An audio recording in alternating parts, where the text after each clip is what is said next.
Pelo sinal da Santa Cruz, livrai-nos Deus, nosso Senhor, dos nossos inimigos. Em nome do Pai, do Filho e do Espírito Santo. Amém. Vinde, Espírito Santo de Deus, vinde, Espírito Santo, vinde sobre a tenda, palavra, Eucaristia, Nossa Senhora Rosa Mística, onde nossas famílias estão inseridas neste redil de graças alcançadas, recebidas e delas tomemos posse. Amém, Senhor. A palavra do dia 10/11 de 2024. Antífona. Chegue à vossa presença, Senhor, a minha oração. Inclinai vosso ouvido à minha prece. Salmo 87, versículo 3.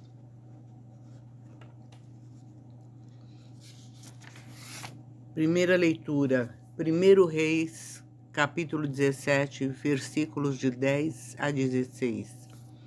O profeta Elias. Elias pôs-se a caminho para Sarepta.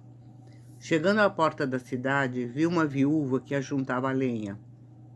Chamou-a e disse-lhe: Por favor, vai buscar um pouco de água numa vasilha para que eu beba.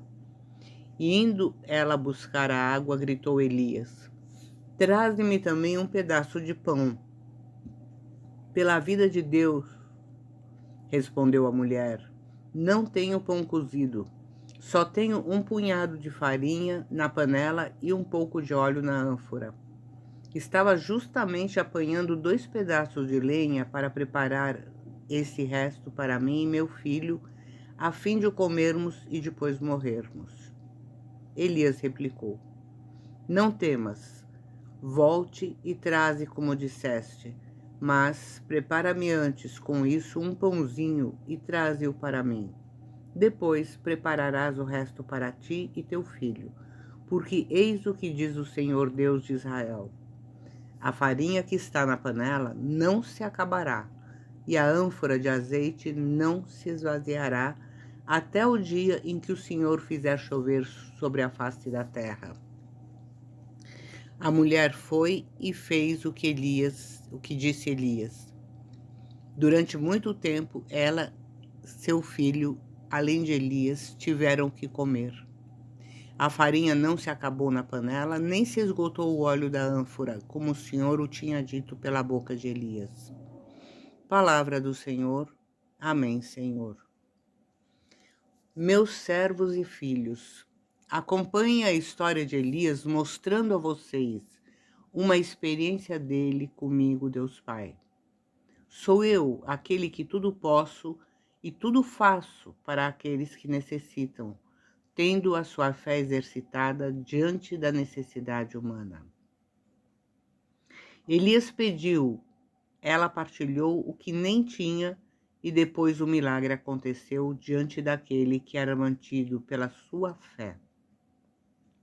Isto é um testemunho para nós, que a nossa fé tem que ser tão forte quanto a fé de Abraão, de Moisés, a fé de Elias naquele momento, que não duvidou do poder de Deus.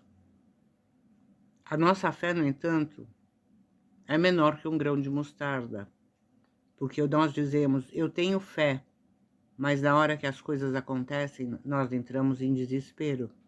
Então, prova que nós não temos um pouco de fé sequer.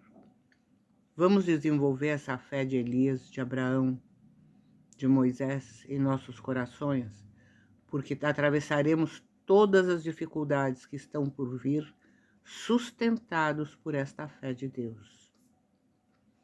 Meus servos, quantos que existem em toda a humanidade não sabem o que é a partilha e o milagre de se doar uns aos outros, por não reconhecerem quem sou eu, nem quem são cada um deles. O que tenho a dizer para todos os que recebem a minha palavra é: felizes são aqueles que me têm como única centralidade divina, pois terão tudo dentro do meu querer divino. serão felizes e terão a paz que somente poderão encontrar em mim, Deus vivo. Abençoo todos os que se deixam ser somente meus. Deus Pai, único Deus verdadeiro. Amém, Senhor. Salmo responsorial 145, 146, a resposta 7 a 10. A resposta é 1. O Senhor, esperança dos aflitos. Resposta: bendize minha alma, bendize ao Senhor. Bendize minha alma, bendize ao Senhor, que faz justiça aos oprimidos e dá pão aos que têm fome. O Senhor livra os cativos, bendize minha alma, bendize ao Senhor. O Senhor abre os olhos aos cegos, o Senhor ergue os abatidos. O Senhor ama os justos, o Senhor protege os peregrinos, ampara o órfão e a viúva, mas entrava os desígnios dos pecadores. Bendize minha alma, bendize ao Senhor. Bendize minha alma, bendize ao Senhor. O Senhor reinará eternamente. Ó Sião, teu Deus é rei por toda a eternidade. Bendize minha alma, bendize ao Senhor. Meus servos, se deixem-me conhecer mais um pouco para tomarem posse do que posso fazer por vocês. Abençoo cada um de vocês no seu lugar de filhos, que me reconhecem como seu único Pai, Criador de tudo e todos. Amém, Senhor. Segunda leitura. Hebreus 9, versículos de 24 a 28, verdadeiro santuário. Eis porque Cristo entrou não em um santuário feito por mãos de homens, que fosse apenas figura do santuário verdadeiro, mas no próprio céu, para agora se apresentar intercessor nosso ante a face de Deus. E não entrou para se oferecer muitas vezes a si mesmo, como o pontífice que entrava todos os anos no santuário para oferecer sangue alheio. Do contrário, lhe seria necessário padecer muitas vezes, desde o princípio do mundo, quando é certo que apareceu uma só vez ao final dos tempos para a destruição do pecado pelo sacrifício de si mesmo.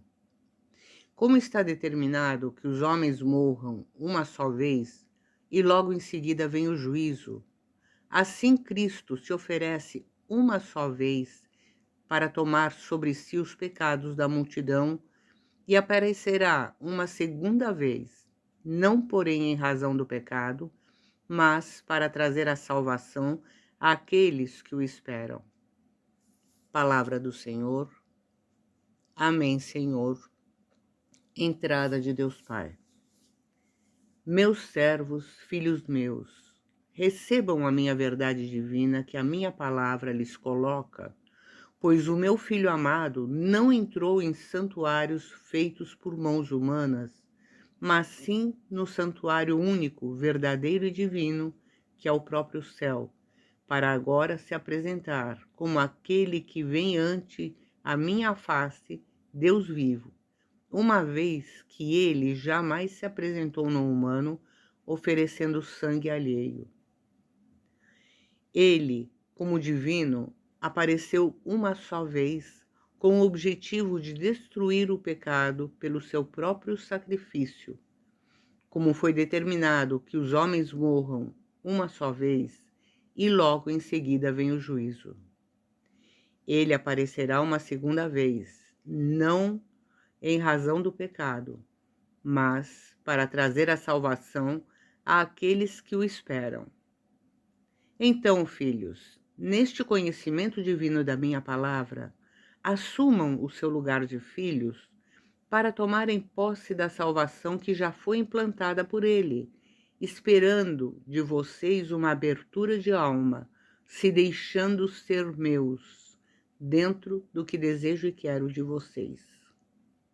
Façam a palavra novamente, se deixando meditar no que consiste um santuário humano, diferente totalmente do santuário divino, pois o santuário divino prevalece. ao passo que o santuário humano não prevalece. Abençoo vocês dentro desta verdade divina, Deus Pai, único Deus verdadeiro. Amém, Senhor.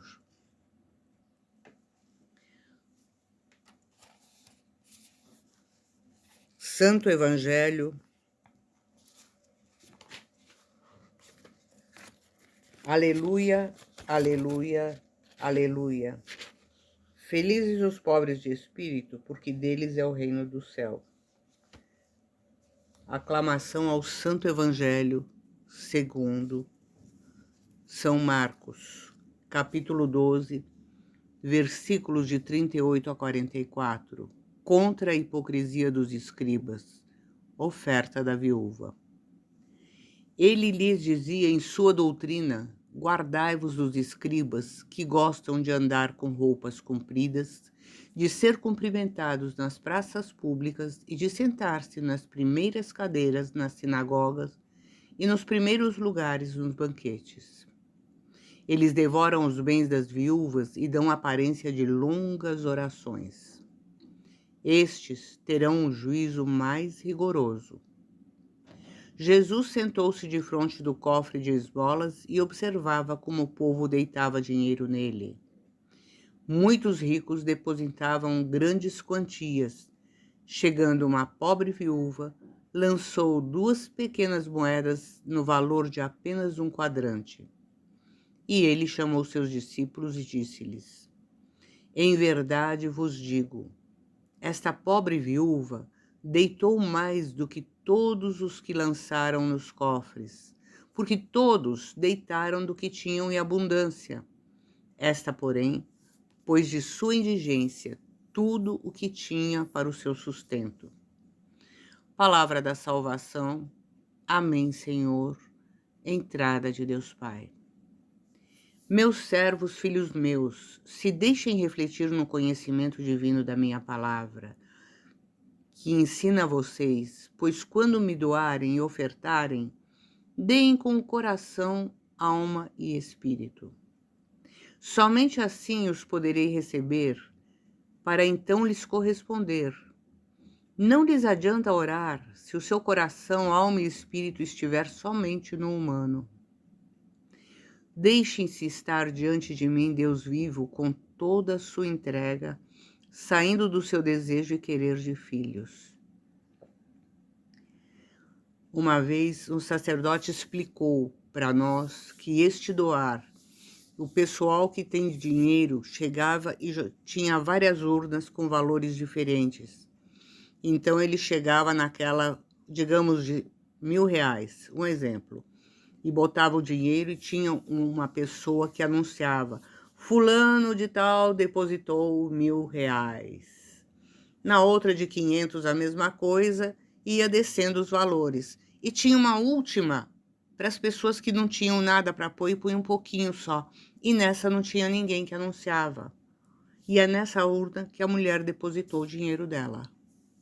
Então, quando nós formos dar, não é para fazer fanfarronada, para que todo mundo veja ou saiba, ou você vai dar uma colaboração para alguém num envelope discretamente, depois você pede o envelope de volta e abre na frente de todo mundo, porque eu vou conferir meu cheque se está certo.